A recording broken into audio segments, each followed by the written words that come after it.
Hi everyone. I'm absolutely fascinated with my father's early books. I'm talking about the ones he published in the 1950s and the 60s as well.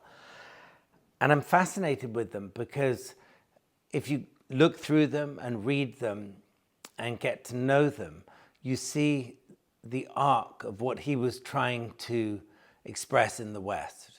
He was incredibly fascinated himself with this idea of, I think he'd call it cultural anthropology, and the way people think in certain ways and what they think and how that affects their lives. One of his earliest books, printed in 1956, is this, Oriental Magic.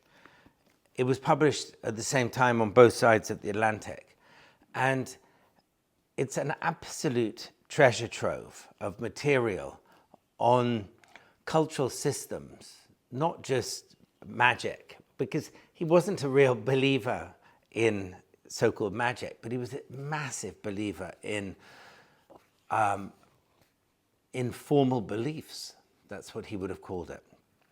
This book contains a lot of material on Sufi themes, which he expounded on a lot later in his books like The Sufis and others.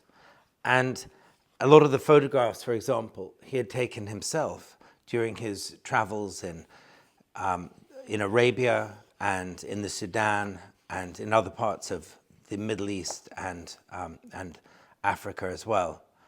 I find myself turning to this book again and again, and it's still in print through the Idries Shah Foundation. And often I just have it beside my at my bedside, and I just dip into it for a few minutes before I go to sleep.